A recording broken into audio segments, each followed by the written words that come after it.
అంతేకాకుండా సాయి సత్యవ్రతాన్ని మేము షిరిడీలో ఏర్పాటు చేసినప్పుడు వారు అక్కడ వచ్చి దాంట్లో పాల్గొనడమే కాకుండా అక్కడ కథ చదివారు.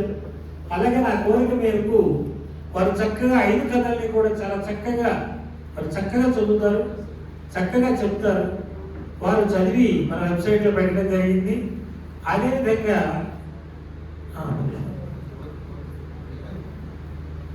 వారిని ఆసనం అలంకరించవలసిందిగా ఆహ్వానిస్తూ ఉన్నాం.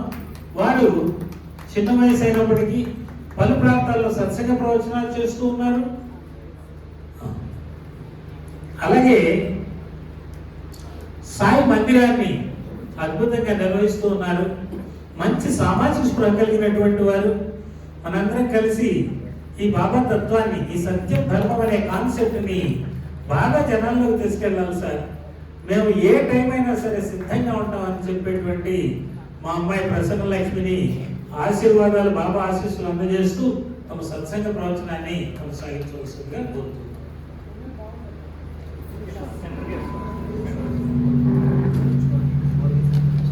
అందరికీ సాయిరామ్.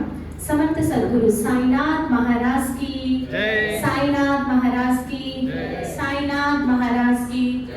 ముందుగా అందరికీ నమస్కారాలు, ధన్యవాదాలు. షిరిడి సాయి గ్లోబల్ మిషన్ ద్వారా సాయి సత్సంగాలు నిర్వహిస్తూ ఉన్న వారందరికీ, అదేవిధంగా సత్సంగాలు సాయి మార్గంలోనే ఎక్కువగా జరుగుతూ ఉంటాయి. వీటన్నింటికీ ఆతిథ్యం ఇస్తూ ఒక దారి చూపించి చేయూతనిచ్చిన విజయ విహారం రమణమూర్తి గారికి ప్రత్యేక ధన్యవాదాలు తెలియజేసుకుంటూ మనం ఈ కార్యక్రమంలోకి వెళ్దాము. బాబా గారి సత్సంగాలు అంటే చాలా వరకు మందిరాలలోనే జరుగుతూ ఉంటాయి. అటువంటిది జై భారత్ కార్యాలయంలో కార్యక్రమాలు అంటే రావడానికి, అంటే ముందుగా వారి గురించి నాకు తెలియదు, మరి అందరికీ తెలుసో లేదు, కొంతమందికి తెలిసి ఉండొచ్చు, తెలియదు. రమణమూర్తి గారు ఈ కార్యక్రమాలకి చాలా సపోర్ట్ చేస్తున్నారు అని వినగానే ఎవరైనా అనుకున్నాను, కొద్దిగా తెలుసుకునే ప్రయత్నం చేశాను. అప్పుడు ఒక ఇంటర్వ్యూలో వారు చెప్పారనమాట, సాయి భక్తులకి మేము ఎప్పుడు తోడు ఉంటామో అని చెప్పారు. సో ఆ మాటతోటి ఇంకా ఒక మెతుకు పట్టుకుంటే చాలు కదా, ఇంకా ప్రతి మెతుకు ఉడికిందా లేదా అని తెలుసుకొని అవసరం లేదు. సో అంతటి ఆత్మీయ ఆదరణ ఇస్తూ ఈ కథిజ్ఞాసులు ఇవన్నీ వీళ్ళ పేర్లు నాకేమీ తెలీదు, కానీ ఇక్కడికి వచ్చిన సాయి భక్తులని మన ఇంటికే మనం వెళ్తున్నట్టుగా అనిపించేంత వాతావరణాన్ని ఇక్కడ వారు క్రియేట్ చేశారు. అది మనం కళ్ళారా చూస్తూ ఉన్నాము అంటే నిజంగా వారి ట్రైనింగ్లో వీరందరూ ఎలా ఉన్నారో మనం ఇప్పుడు ఇక్కడ వచ్చిన వారు కళ్ళారా చూడవచ్చు. సో మా ఇంటి నుంచి మా ఇంటికి వచ్చిన ఫీలింగే కలుగుతుంది తప్ప ఓ జై భారత్ కార్యాలయం ఇదంతా డివోషన్కి సంబంధించింది కాదు కదా అని అనుకునే వాళ్ళకి ఇక్కడికి వచ్చి చూస్తే మాత్రం తెలుస్తుంది, మన ఇంటికి మనం వెళ్ళడం అంటే ఏమిటి అనేది తెలుస్తుంది. సో అంతటి ప్రేమ ఆదరణ ఇక్కడ వీరందరూ చూపించడంతో సో వేరే చోటికి వెళ్ళిన అనుభూతి అనేది కలగట్లేదు, ఒక పుట్టింటికి వస్తున్న ఫీలింగే ఉంది. ఫస్ట్ రోజు భవానక్క చెప్తే పుట్టిందా జై భారత్ అని, అక్కడ వివిధ రకాల కార్యక్రమాలు జరుగుతుంటాయి, వేరే వైబ్స్ ఉంటాయి కదా అనిపించింది. కానీ నెక్స్ట్ టైం నుంచి వచ్చినప్పుడు అది నేను కూడా ఎంజాయ్ చేశాను అనమాట. సో వేరేగా అనిపించట్లేదు. సో సాయి భక్తులందరికీ ప్రస్తుత పరిస్థితిలో మేము మీ తోటి ఉంటాము, మేము సైతం మీకు అని అన్న రమణమూర్తి గారికి సాయి భక్త లోకం తరపు నుంచి మనస్ఫూర్తిగా శిరస్సు వచ్చి కృతజ్ఞతలు తెలియజేసుకుంటూ ఉన్నాము. ఈరోజు నాకు ఇచ్చిన అంశము సాయినాథుడు సర్వదేవతా స్వరూపుడు. ఈ అంశం గురించి మాట్లాడమని రజనీ కుమార్ గారు చెప్పారు. అసలు బాబా వైభవం ఏమిటి? ఆయన వైభవం కంటే కూడా సాయి సత్య ధర్మ వైభవం పేరుతోటి ఈ కార్యక్రమాలు నిర్వహిస్తూ గత కొన్ని నెలలుగా చూస్తూ ఉన్నాం కదా. బాబా వారిని ఆశ్రయించిన భక్తుల వైభవం మనం తెలుసుకుంటున్నాం. నిజంగా బాబా వారిని ఆశ్రయిస్తే ఈ రకంగా ఉంటారా అంటే ఒక సాధారణ వ్యక్తి సత్యం వైపు, ధర్మం వైపు, ఆత్మస్వరూపం వైపు తెలుసుకునే అంత స్థితికి చేర్చగలిగేది సద్గురువు. గురు బ్రహ్మ, గురు విష్ణు, గురుదేవో మహేశ్వర, గురు సాక్షాత్ పరబ్రహ్మ, తస్మై శ్రీ గురవే నమః. అంటే గురువు సాక్షాత్ పరబ్రహ్మ, ఇది ఒప్పుకొని తీరాల్సిందే. సమస్త మానవాళి కూడా అజ్ఞానంలో పడి కొట్టుమిట్టాడుతూ ఉన్న సమయంలో గురువు ఆవశ్యకత ఎంతైనా అవసరం. కాబట్టి ఆ పరబ్రహ్మ మరణ రూపం తీసుకొని వస్తూ మనకి ఆచరణాత్మకంగా బోధించడానికి ఆ శక్తి మరల రూపం తీసుకుంటుంది. అదే క్రమంలో ఒక 108 ఏళ్ల కిందట వచ్చిన సగుణ సాకార రూపం షిరిడిలో కాలు మోపింది. ఆ శక్తి షిరిడి సాయినాథుడు, సమర్థ సద్గురు సాయినాథ్ మహారాజ్ అన్నమాట. మహారాజుగా షిరిడిలో ఆయన ఉండి ఏం చేశారు? మనకి ఉపనిషత్తులు, వేదాలు, పురాణాలు, ఇతిహాసాలు ఎన్నో ఉన్నాయి. కానీ చదువుకొని పక్కన పెడుతున్నామే, కానీ ఆ కథలు తెలుసుకుంటున్నాము. మొత్తానికి ఏం చేశాము? రామాయణం గురించి తెలుసుకొని మొత్తం విని చివరికి ఒక ప్రశ్న అడుగుతాం, మనందరికీ తెలిసింది. భారతం అంతా విని అందులో లోటుపాట్లు చూస్తామే తప్ప దాని నుంచి మనం ఏం నేర్చుకోవాలి అన్న దిశగా మనం అడుగులు వేయలేకపోయాము. కనుక ఈ కులమతాల పేరుతోటి, ఈర్ష, అసూయ, ద్వేషాలతోటి మానవాళి మొత్తం మగ్గిపోతూ ఉన్న సమయంలో సాయినాథుడిగా ఉద్భవించారు షిరిడిలో అయోని సంభవుడు, సాక్షాత్ పరబ్రహ్మ. ఆయన వచ్చి మనకి సద్గురువు, నాగభాగవతంలో ఒక ముఖ్యమైన అంశం ఉంటుంది. సద్గురువు ఒక పెద్ద సత్సంగం. మరి ఆ సత్సంగాన్ని ఆశ్రయించిన ప్రతి వ్యక్తి కూడా తన ఒరిజినాలిటీ అంటే మనిషిలా కాకుండా మానవత్వం ఉన్న మనిషిలా పెంపొందింప చేసేది కూడా ఈ సత్సంగాలు మాత్రమే.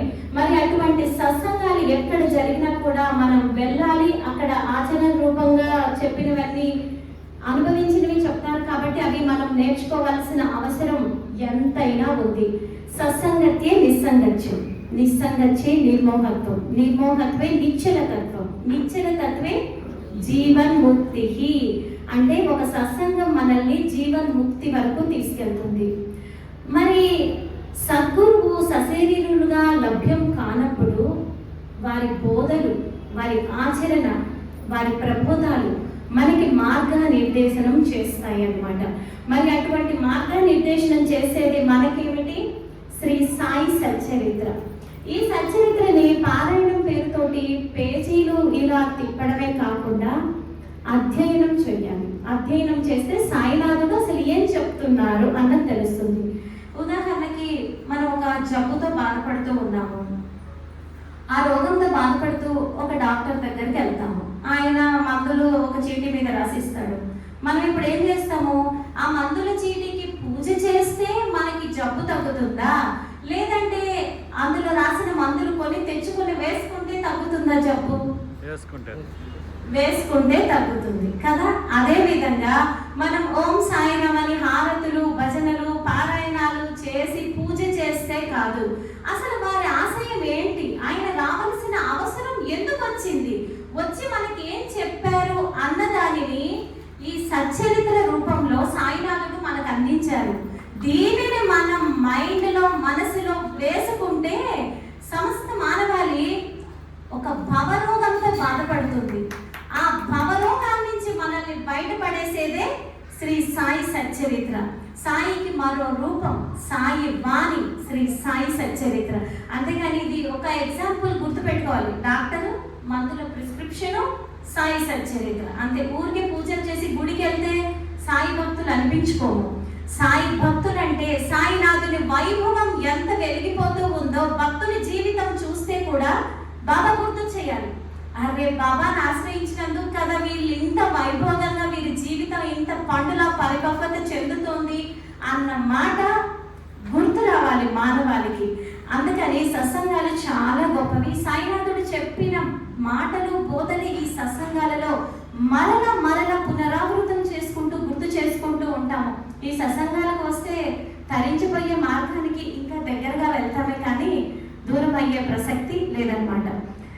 బాబా వారిని ఆశ్రయించిన భక్తులు, జడ్జిలు, లాయర్లు, మామల్తదారులు, పెద్దగా చదువుకున్న వాళ్ళు, వ్యాపారవేత్తలు, అప్పట్లో ఇంగ్లాండ్, అమెరికా, లండన్లో చదువుకున్న వాళ్ళు, ఎంతమంది బాబా వారిని ఆశ్రయించిన కోటీశ్వరులు, నిరుపేదలు, ఇంతమంది బాబా వారి దగ్గరకు వచ్చి చరిత్రలో కలిసిపోలేదు. నేడు చరిత్రను సృష్టిస్తున్న సాయి సచ్చరిత్రలో స్థానం పొంది మనందరం కూడా ఈ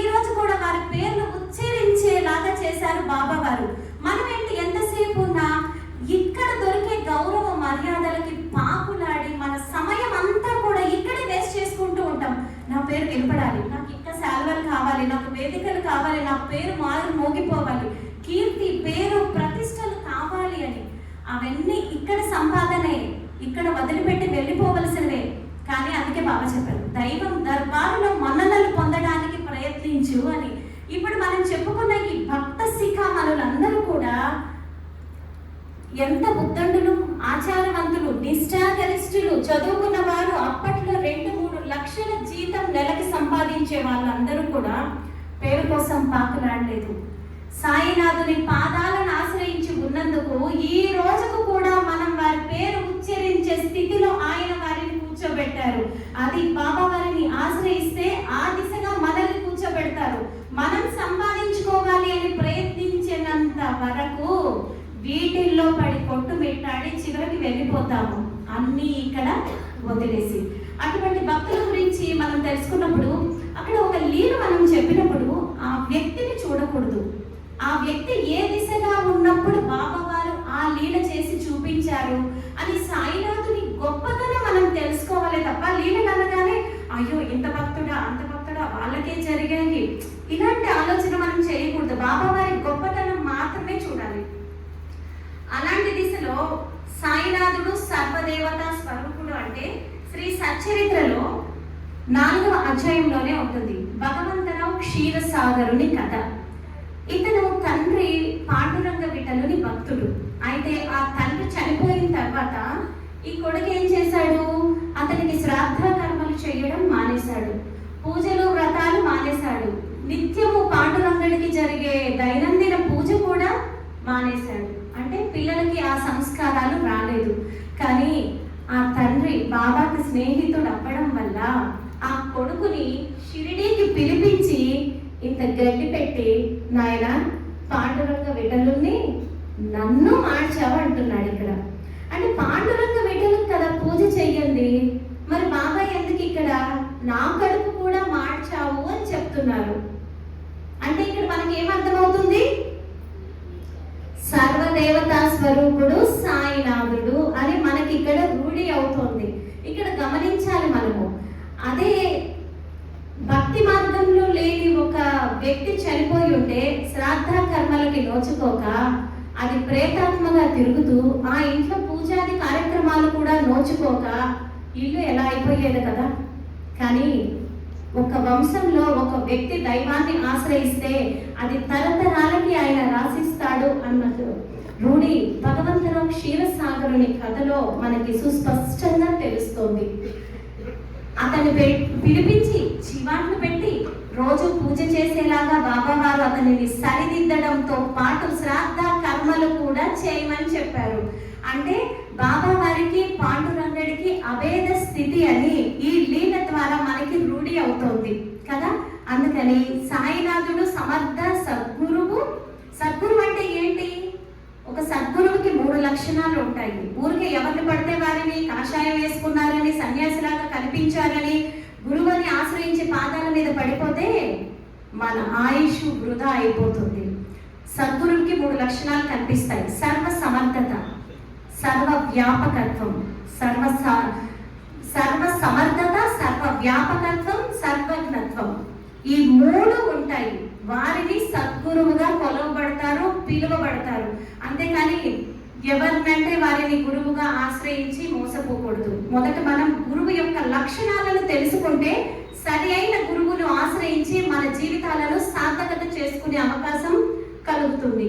అందుకని భగవంతురావు క్షీరసాగరుని కథలో మనము 2 తెలుసుకున్నాము. సర్వ సమర్థుడు ఎక్కడో జరిగిందని ఈయన కనుక్కున్నాడు కదా, అందుకని సర్వజ్ఞత ఉంది బాబాకి, పాండురంగడికి, సాయినాథుడికి అభేద స్థితి అని తెలుస్తుంది. ఇంకొకటి శ్రాద్ధ కర్మలు చేయట్లేదు అని కూడా బాబా వారు హెచ్చరించి పంపారు. మన హిందూ ధర్మంలో శ్రాద్ధ కర్మలు చేయడము ప్రథమంగా చేస్తాము. అంటే బాబా వారు దేన్ని ప్రబోధిస్తున్నారు, సనాతన ధర్మాన్ని ప్రబోధిస్తూ ఉన్నారు. ఒక లీల ద్వారా మనం ఇన్ని తెలుసుకోవచ్చు. ఇంకొక కథ, రామభక్తుడైన డాక్టర్. ఇతని విషయంలో కూడా మరొకసారి రూఢి అవుతుంది, సర్వదేవతా స్వరూపుడు సాయినాథుడు అని. ఇతను మామంతదారు ఫ్రెండ్ డాక్టర్. ఈ మామంతదారు వీళ్ళందరూ కూడా కుటుంబ సభ్యులు షిరిడి వెళ్తూ ఉంటారు. ఈ రామభక్తుడైన డాక్టర్ని నువ్వు మాతో పాటు షిరిడీకి రావచ్చు కదా అని పిలుస్తారు. అంటే లేదు లేదు ఆయన ముస్లిం అంట, నేను రాను అంటాడు. మరి ఎవరైతే ఇలా అన్నారో వాళ్ళకి పాదాలు పట్టించుకోవడమే ఆయన యొక్క ప్రత్యేకత. సో లేదు, నీ బాబాకి నమస్కరించమని ఎవ్వరు చెప్పరు. మా కోసం, మాతో వేసవి సెలవులు సరదాగా గడపడం కోసం నీవు రా అని చెప్పి ఆ స్నేహితుల కోసం బతిమాలు ఆయన తీసుకెళ్తారు ఒప్పించి. సో వెళ్ళిన తర్వాత విచిత్రంగా వీళ్ళందరూ నమస్కరించే కంటే ముందు ఈ డాక్టర్ వెళ్ళి బాబా పాదాల మీద పడతాడు. ఇది కదా విచిత్రం. అంటే అరే ఏమైంది, నువ్వెందుకు బాబా పాదాలు ముందే పట్టుకున్నావు, నువ్వు ముందు చెప్పింది ఏమిటి, ఇప్పుడు చేసింది ఏమిటి అని అడుగుతారు. అప్పుడు ఆ డాక్టర్ చెప్పిన సమాధానంతో ఇప్పుడు మన కళ్ళు తెరుచుకోవాలి. నిజానికి ఆయన రామభక్తుడు కదా, బాబా గడ్డ మీద బాబా కనిపించలేదు, నాకు రామ దర్శనం అయ్యింది, అందుకే నేను వెళ్ళి బాబా పాదాల మీద పడ్డాను. లేచి కళ్ళు తెరిచి చూసేటప్పటికి మరలా సాయిబాబానే అక్కడ ఉన్నారు అంటారు. మరి ఇప్పుడు ఎవరు బాబా? శ్రీరామచంద్రుడు కదా. మరొకసారి రూఢి అయ్యింది. ఇంకొకరు వస్తారు, మద్రాసు భజన బృందం. ఈ సమాజం వారు ఏమి ఆశించి వస్తారు బాబా దగ్గరికి? డబ్బులు ఆశించి వస్తారు. మనం కూడా కోరికలతో బాబాను ఆశ్రయించినప్పటికీ కూడా ఆయన ఒక మాట చెప్పారు, మీరు అడగవలసింది అడిగేంత వరకు మీరు అడిగినవి నేను ఇస్తూనే ఉంటాను. అందుకని కోరికలతో బాబాను ఆశ్రయించినప్పటికీ కూడా ఏదో ఒక రోజుకి పరమార్థం వైపు మనల్ని మళ్ళిస్తారే తప్ప మనం పతన భయం అనేది గురుపాదాలు పట్టుకున్న వారికి ఎప్పటికీ ఎవ్వరికీ ఉండదు. వీరు డబ్బు ఆశించి బాబా దగ్గరికి వెళ్ళినప్పటికీ పాపం ఆ మద్రాసు భజన బృందంలో ఆ యజమానురాలు మాత్రం అట్టి స్వభావం కలది కాదు, కొంచెం మంచామ. ఆవిడికి రామదర్శనం అవుతుంది బాబా వారి స్థానంలో. భర్తకు చెబుతుంది, నాకు రామదర్శనం అయ్యింది అనగానే పాపం ఆశపడి వచ్చాడు. ఈ భక్తి మార్గము, ఈ దర్శనాలు, అనుభవాలు తెలియని వ్యక్తి. అతను అంటాడు, నువ్వు అమాయకురాలు, ఏదేదో మాట్లాడుతున్నావు నువ్వు అని చెప్తాడు. సరే బాబా దగ్గర ఉన్నాడు కదా, మరి నీ పని పట్టాలి అనుకున్నాడు. ఆయన పని స్వప్నంలోనే పట్టేశాడు. భార్యకేమో రాముడి దర్శనం అయ్యింది సాయిలో, భర్తకేమో రామదాసు, తన గురువైనటువంటి రామదాసు దర్శనం చేయించాక ఆ భర్త కూడా నోరు మూసుకొని బాబాకి నమస్కారం చేస్తాడు. ఇంతకు ముందు నమస్కారానికి ఇప్పటి నమస్కారానికి భేదం ఉన్నదా, ఏమన్నా గమనించావా అని అడుగుతారు బాబా. సో ఆ విధంగా ఒక్కటే బాబా ఎవరు ఆశ్రయించిన గురు రూపంలో వారికి దర్శనాలు అందిస్తూ ఉన్నారు. వారు ఇష్ట దైవాల రూపంలో కూడా బాబా వారు దర్శనం ఇచ్చి ఉన్నారు. ఇది బాబా వారి ప్రత్యేకత. మరొకటి హరిబాబు కార్మిక్.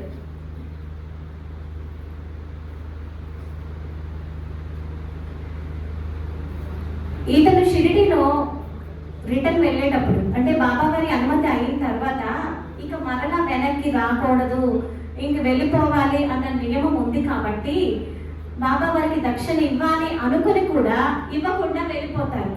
వెళ్ళిపోతే అప్పుడు ఏమవుతుంది, నాసిక్ లో కాలారాముని మందిరంలో నర్సింగ్ మహారాజ్ తేతే నా రూపాయి నాకు తేతే అని చెప్పి మరి వసూలు చేస్తారు బాబా ఆ రూపాయిని. అంటే సర్వజ్ఞత తెలుస్తుంది, ఒక మహనీయుడికి ఇంకొక మహనీయుడికి అభేద స్థితి అని కూడా ఇలాంటి లీలల ద్వారా మనం రూఢి అవుతోంది. అందుకని సాయిబాబా సర్వదేవతా స్వరూపుడు అంటే మనం ఒప్పుకొని తీరాల్సిందే. ఇంకొకటి హరిశ్చంద్ర పితలే. ఇతను బాబా దర్శనానికి వస్తే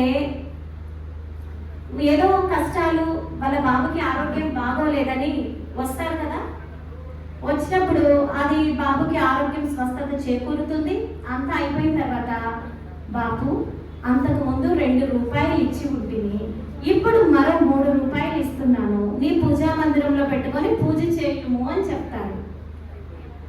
వాళ్ళకి ఏమీ అర్థం కాదు. అంతకుముందు 2 రూపాయలు ఎప్పుడు ఇచ్చారు, నేను రావడం ఇదే మొదటిసారి కదా, ఎందుకు ఇలా చెప్పారు బాబా అని ఏమీ అర్థం కాదనమాట.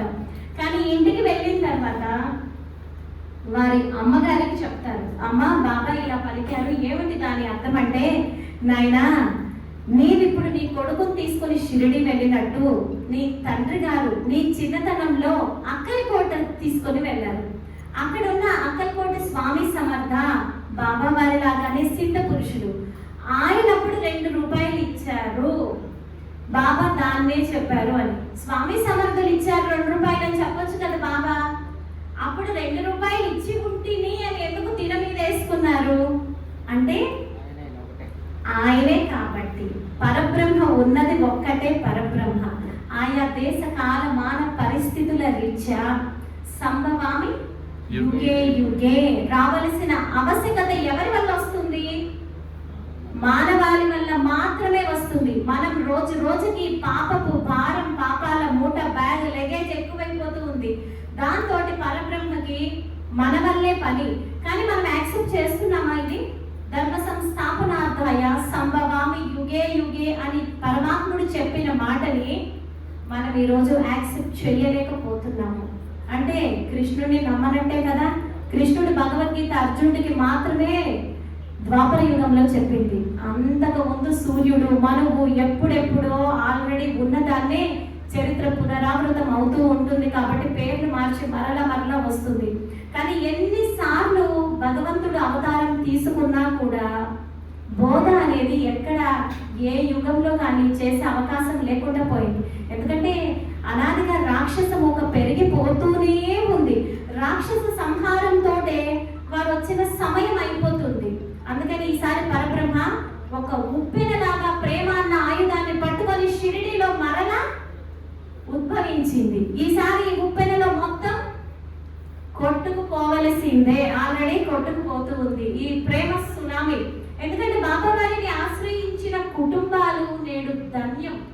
బాబా వారి మార్గంలోకి రాక ముందు వెనుక అన్న ప్రతి జీవితంలో 2 జీవితాలు మనం చూస్తున్నాం కదా. సాయి మార్గంలోకి రాకముందు ఎలా ఉన్నాము, వచ్చిన తర్వాత ఇవి నేర్చుకొని మనం ఎలా ఉన్నాము అనేది. బాబా వారు ఉన్నప్పుడు సర్వదేవతా స్వరూపుడని చూపించిన కాదు, వారు సశరీరంగా లేనప్పుడు కూడా అనేక మందికి అనేక దర్శనాలు ఇస్తూనే ఉన్నారు. శ్రీమతి తర్కడు ఒకసారి బాబా పండరీపురం వెళ్ళి పాండురంగని దర్శనం చేసుకోవాలని ఉంది అని అడుగుతారు. అంటే బాబా వారి అనుమతి తీసుకొని వెళ్ళాలి అన్నది వారి ఉద్దేశము. బాబా వారి అనుమతి తీసుకొని వెళ్తారనమాట. వెళ్తే ఈవిడేమో ఇంతుంది, పాండురంగడేమో ఇటుక మీద కూర్చొని అజాన్ బాబులాగా ఉన్నారు. ఈవిడ ఆయనకి పూలమాల వెయ్యాలి అనేది ఈవిడ కోరిక. మరి బాబా వారి అనుమతి తీసుకొని వచ్చిన తర్వాత అది అవుతుందా అవ్వదా? అవుతుందా అవ్వదా? చెప్పట్లేదు ఎవరు. అవుతుంది కదా. అదే జరిగింది. ఆవిడ కళ్ళు మూసుకొని ప్రార్థిస్తూ ఉన్నారు. బాబా నేను ఆయనకి మాల వేయాలి. ఆ కొడుకు చెవిలో పిలుస్తూ ఉన్నాడు, అమ్మ కళ్ళు తెరు, చూడు చూడు చూడు అని. ఏమైందని కళ్ళు తెరిస్తే పాండురంగడు మెడలు మంచి మాల వేయించుకున్నారు ఆవిడతోటి. ఇది కదా మరి సాయినాథుడు అంటే. మరి పాండురంగడికి ఆయన షిరిడి నుంచి ఏదో టాంగ పట్టుకొని ఎద్దులు బండి పట్టుకొని ట్రైన్ ఎక్క వచ్చి చెప్పాడా అక్కడ?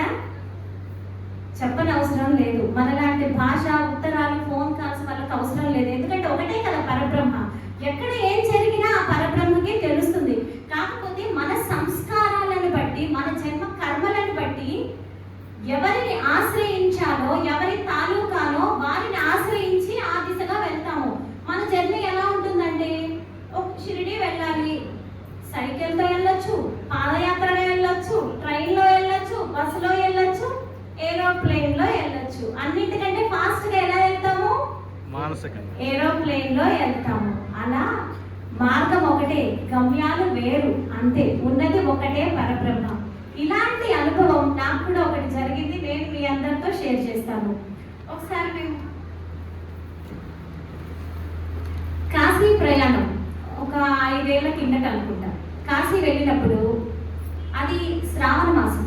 మనకి కార్తీక మాసం శివాలయాలు ఎంత కిక్కిరిసిపోతాయో అదే విధంగా వాళ్ళకి శ్రావణ మాసంలో శివుడికి చేస్తారు. మనకి కార్తీకం, వాళ్ళకి శ్రావణం అన్నమాట. సో మనసు ఎలా ఉంటుందంటే అక్కడ ప్రతి గేట్ నుంచి కూడా 4-5 కిలోమీటర్ల మేరకు క్యూ ఉంది. అంత క్యూ ఉన్నప్పుడు దర్శనం అయ్యే పరిస్థితి లేదు. మేము ఊరెళ్ళిపోవాలి. నేను అనుకున్న ఒక అహల్య ఘాట్ అనుకుంటా. అహల్య ఘాట్ దగ్గర కూర్చొని ఆదిత్య హృదయం పారాయణం చేస్తా ఉన్నాను. ఇంక ఈరోజు దర్శనానికి వద్దు, నిన్న అయిపోయింది కదా దర్శనము, ఈ రోజు దర్శనం చేసుకోవద్దు, అంత రెస్ట్ లో మనం వెళ్ళలేము, ఆయన చూడలేము, ఇక్కడే శివుడు కనిపిస్తున్నాడని గంగమ్మ తల్లి ఒడ్డున పారాయణం చేసుకుంటున్న సమయంలో ఎవరో ఒక అతను వచ్చాడు. కౌపీన దారి, ఒక జుంపాల గిరిజాల జుట్టు ఉంది, కానీ చాలా తేజస్సుగా ఉన్నాడు.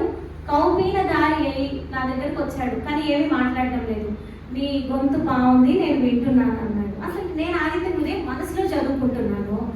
నాకు అనిపించింది కాశీ అంటే మోసాల పుట్ట, కాశీ కాదు కాశీ కాశీ కాశీ అన్నట్టు నాకు అనిపిస్తుంది.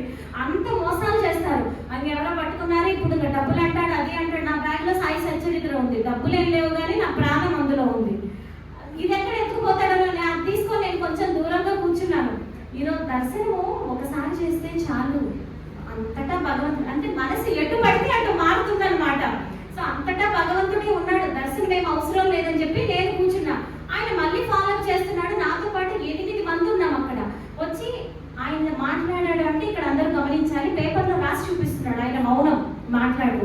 మిమ్మల్ని నేను దర్శనానికి తీసుకెళ్తాను, నువ్వు ఎందుకు వెళ్ళావు దర్శనానికి అన్నాడు.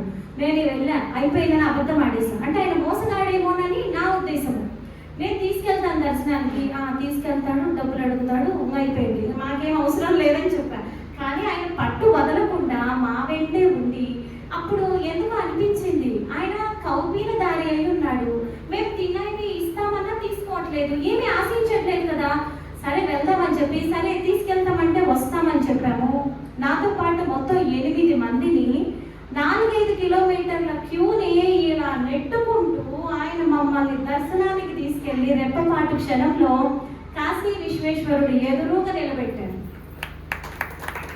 ఆయన వెళ్తూ ఉంటే అక్కడ కూర్చున్న సెక్యూరిటీ పోలీస్ ఆఫీసర్స్ కూడా లేచి సలాం చేస్తూ ఉన్నారు. తీసుకెళ్ళి ఇంకా చూడు అన్నట్టు సైగ చేశారు. మాకు పాలు నీళ్లు అన్ని పోయించారు. మరలా కాశీ విశ్వేశ్వరమ్మ దర్శనం చేయించారు. పిల్లలు అక్కలంటే అన్నపూర్ణ మాత క్యాంటీన్లో విఐపీలుగా భోజనం పెట్టించారు. సో ఇదంతా మాతో ఆయన ఒక 2.5 అవర్స్ స్పెండ్ చేయడం జరిగింది. నేను అప్పుడు సాక్షాత్తు అన్నపూర్ణమ్మ కాశీ విశ్వేశ్వరుడే దీనికి సాక్ష్యం. అప్పుడు అమ్మవారి ఎదురుగా కూర్చొని ఏమీ అడగట్లేదు కదా, బుద్ధి రావాలి కదా నాకు. అప్పుడు బుద్ధి వచ్చింది. బాబా నువ్వే పంపించావు, నేను దర్శనానికి వెళ్ళను అన్నాను కదా, నువ్వే సహాయం చేసావు. ఎందుకంటే ఆయన నడకుండా ఆయన భక్తులు ఎక్కడి కాలు బయటికి పెట్టరు. అప్పుడు నేను అన్నాను ఆయనకి, చాలా థ్యాంక్ యూ అండి, ఏమీ ఆశించకుండా ఇంతమందిని దర్శనానికి తీసుకొచ్చి మాకు తృప్తిగా భోజనం పెట్టి మీరు పంపిస్తూ ఉన్నారు, చాలా కృతజ్ఞతలు అని పాదం తాకాను. ఆయన దానికి రాసిన సమాధానము, షిరిడి సాయిబాబా కాశీ విశ్వేశ్వరుడికి విఐపి అని రాశాడు. ఇంకా నాకు సౌండ్ లేదు, 2 పాదాల మీద అలా పడిపోతే నా వీపు పగలగొట్టారు. పాదాలు ఎవరివి తాకకూడదు అని వీపు పగలగొట్టారు. ఇంకా నేను వెళ్ళే రూమ్కి అలా నన్ను రిక్షా మాట్లాడి ఎక్కించి నా పక్కన అలా నన్ను చూస్తూ, ఈ చెప్పులు కొనిస్తాను, ఈ బ్యాగ్ కొనిస్తాను, ఇది కొనుక్కో, అది కొనుక్కో. అప్పటికే ఇంకా ఒక మనసు మౌనంలోకి వెళ్ళిపోయి ఆనందం తప్ప ఏమీ లేదు. ఇలాంటి అనుభూతి చెందిన వాళ్ళకి మాటలు వస్తాయా? రావు. అటువంటి స్థితిలో ఉన్న నాకు ఏమి కొనుక్కుంటాను, ఏమంటాను? ఆయన వదలలేక 1/2 కిలోమీటర్ రిక్షా పక్కన నడుస్తూ నన్ను వదిలిపెట్టి వెళ్ళిపోయారు. మరి ఇది కదా సాయిబాబా అంటే. షిరిడిలోనే ఉన్నారు, నన్నే పూజించండి, ఫకీర్ వేషధారణలోనే ఉన్న సాయిబాబా మరి వేరే గుడికి, వేరే దేవుడి దగ్గరికి వెళ్తే కూడా ఆయన చూడండి బిడ్డలు ఎక్కడ బాధపడతారోనని బిడ్డలని అంత ఆత్మీయంగా, కోడపిల్ల తన పిల్లల్ని ఎలా పొదుగుతుందో ఆ విధంగా పెట్టి కాపాడుతూ ఉన్నాడే. ఆయన అమ్మ మత మార్పిళ్ళు చేస్తాడు, ఆయన మీద అమ్మ మనం దండయాత్ర చేయాలి. ఇది సాయినాథుని వైభవం అంటే ఇది కదా అని. ఇలాంటి లీలలు చెప్పుకుంటూ పోతే నిజంగా సమయం సరిపోదు. ఇలాంటివి నేను ఏ క్షేత్రానికి వెళ్ళినా కూడా అక్కడ ఆయన ఉండి కాశీలో కాబట్టి చేశావు, మరి ఇంకొకసారి నేను చెక్ చేసుకోవాలనిపించింది. మాయ కదా, కలికాలం మాయ, మనసుకి ఎప్పుడూ ఇలా కమ్ముతూనే ఉంటుంది. అన్నవరం క్యూలో ఇరుక్కుపోయాము, మరో 2 గంటల కనుక క్యూ కదలదన్నారు. మనవరాలన్నావు, మన కాశీలో చేపించావు, మరి అప్పుడు వచ్చింది నువ్వే అయితే మరి ఇప్పుడు చేపి, నేను అప్పుడు నమ్ముతా. అసలు అలా అడగకూడదు, చాలా తప్పు. అందుకే తప్పు ఒప్పుకుంటే పాపం పోతుందంట, అందుకే ఒప్పుకుంటున్నా బహిరంగంగా అని నేను ప్రార్థన చేసుకున్నాను బాబాని. అతను ఎవరో వచ్చి, ఈయన వాళ్ళ తాలూకా అంట, వాళ్ళెవరో తెలియదు, అతను పూజారి వేషధారణలో ఉన్న ఒక వ్యక్తి వచ్చి క్యూ నుంచి నన్ను, మా వారిని, మా 2 పిల్లల్ని బయటకు తీసుకెళ్ళి సత్యనారాయణ స్వామి ఎదురుగా నిలబెట్టాడు 2 నిమిషాల్లో. బాబా సారీ, నేను ఎప్పుడు నిన్ను ఇలాంటి తుచ్చమైన కోరికలు అడగను బాబా. అప్పుడు వచ్చింది నువ్వే, ఇప్పుడు వచ్చింది నువ్వే అంటే. ఏ దేవ దర్శనానికి వెళ్ళినా ఆయన సపోర్ట్ చేస్తున్నాడు, ఆయన బిడ్డల్ని కంట కనిపెట్టి ఉన్నాడు. చూస్తున్నాడు, సర్వదేవత స్వరూపుడు. మరి అక్కడున్న సత్యనారాయణ స్వామిని తలుచుకోగానే ఎక్కడో ఉన్న ఆయన ఎందుకు పలకాలి అంటే సాయి సాక్షాత్ పరబ్రహ్మ అని ఇలాంటి లీలలతోటి రూఢి అవుతూనే ఉంటుంది. నాకు ఇంకా చాలా చెప్పాలని ఉంది, సమయం అయిపోయింది, సమయ పాలన పాటించాలి. కాబట్టి ఈ అవకాశాన్ని నాకు ఇచ్చిన అందరికీ కూడా మరొకసారి మనస్ఫూర్తిగా ధన్యవాదాలు తెలియజేసుకుంటూ ఓం సాయిరామ్. సమర్థ సద్గురు సాయినాథ్ మహారాజ్ కి, సాయినాథ్ మహారాజ్ కి.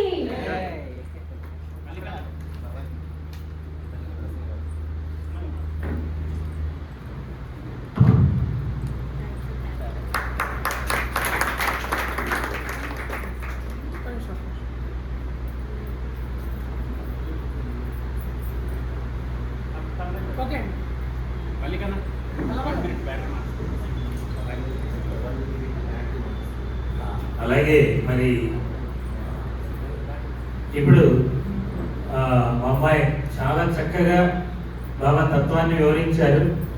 త్వరలో రమణమూర్తి గారు అనుమతిస్తే రజనీ గారితో కోఆర్డినేషన్ చేసుకొని మా ప్రసన్న త్వరలో యూత్ ట్రైనింగ్ అంటే ఈ రోజున యూత్ని ఒక మంచి మార్గాన్ని ఇవ్వాల్సినటువంటి అవసరం ఉంది.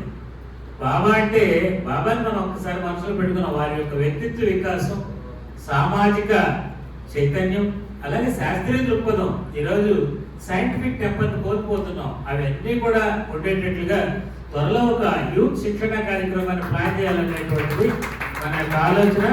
బాబా గారి ముందు నుంచో అప్లికేషన్ని వారు అనుమతిస్తే మన ప్రసన్న లక్ష్మి ఆధ్వర్యంలో ఆ కార్యక్రమాన్ని నిర్వహిస్తాం. ఇప్పుడు మన మల్లికా వల్లభ గారు ఒక చక్కని గీతాన్ని ఆలపిస్తారు. తర్వాత నెక్స్ట్ వచ్చాను మల్లికా వల్లభ.